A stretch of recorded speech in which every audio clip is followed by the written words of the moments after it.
I don't know whether it's better to be lucky, smart, foolish, or naive. Help me decide as I move these pigs. It may be disastrous, but I'm going to try to teach these pigs to cross this permanent high tensile fence.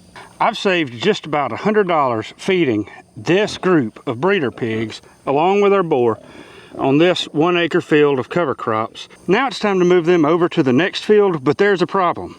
And right here at the end of the paddock, the last strip of forage that they would typically eat, I've got trees planted and I don't want the pigs messing up these trees.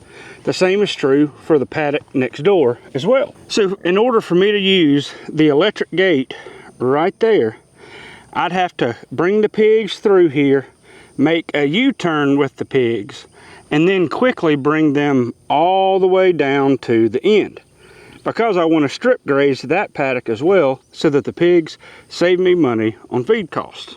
Livestock, and especially pigs, don't make U-turns very well.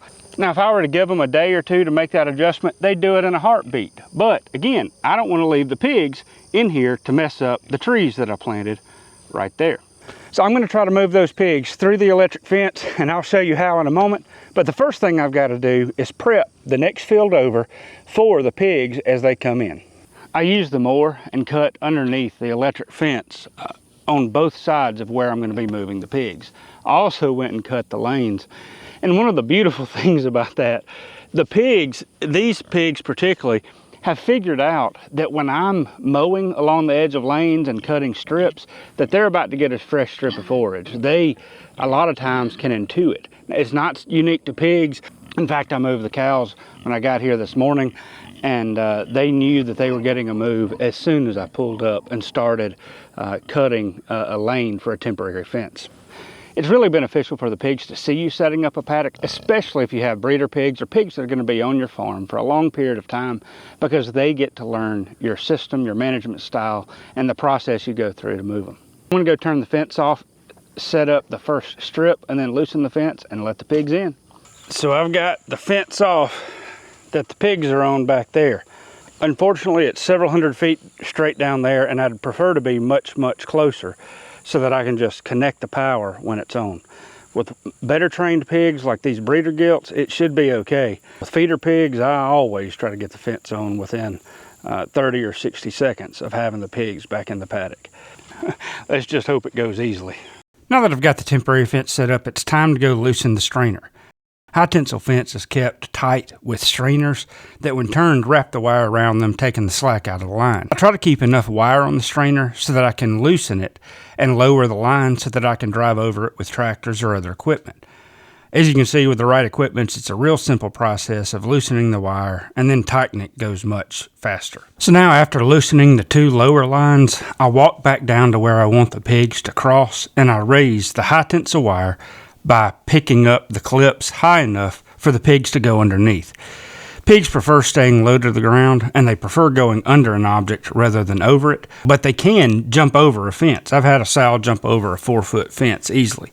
But I don't want to reinforce that behavior at all, because if a fence falls, I prefer them to stay away from it.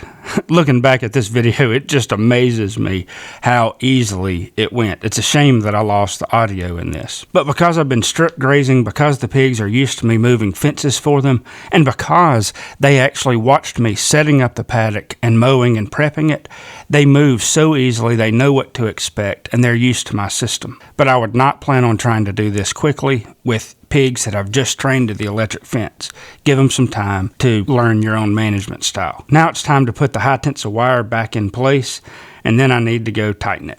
Quick side note, there are some downsides to using T-posts and these plastic clips for permanent high tensile fence, but one of the benefits is it's easy to adjust. It's easy to make changes on the fly. I just realized I didn't even have that other fence over there set up so that it'd be on when I turn the electric fence back on. Still hadn't turned the fence on, but the pigs are enjoying moving around. She's got some teat development going on. Man, number 9 right there is one that we've raised. She's chowing down on the sorghum Sudan. How you doing, old boy?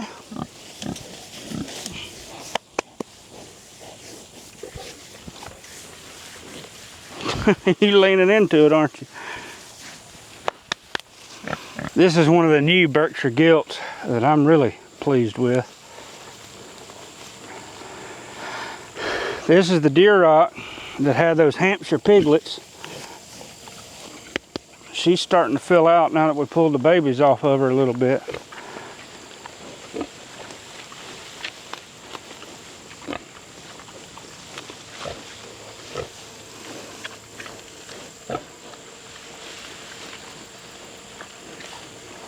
They're mostly eating these forage soybeans.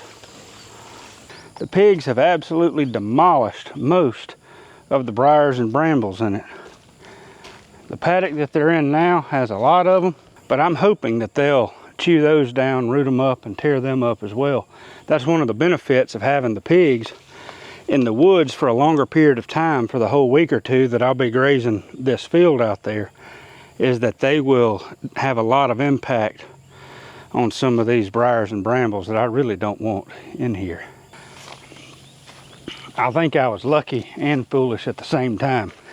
I never did turn on the fence, nor did I even have it connected over there so that it would be turned on when I went to have the fence on. Let's go tighten these wires. It was an easy pig move. I don't want to push my luck. So after I went over there to turn the power off, I came over here to move the water. And in a moment of sheer ridiculousness, I forgot that I had to have the power off to move the water. So I got shocked, not once, but twice. So I'm gonna go wash this water tank out and move it over to the pigs. It's always a little exciting trying to move water to the pigs and set up their water. Here, they're just waiting on the water in the livestock tank. They've had water when they moved into the paddock. They just like knowing where it is, and so that's why they tend to stand around it for a little bit. We've got several pregnant gilts over here. Some of them are pretty obvious. That one you can see some mammary gland development on. Same thing with this one here. They were likely exposed to Ferdinand several weeks before these others were, though. So we should have more feeder pigs available soon, and we should also have some breeder pigs if you're interested in some breeding stock. This pig move went much better than I expected it to, and better than it should have. Was it better to be lucky, smart, foolish, or naive in trying this out? It was a combination of several, probably. Well-trained pigs that trust you and are used to your management style make a huge difference.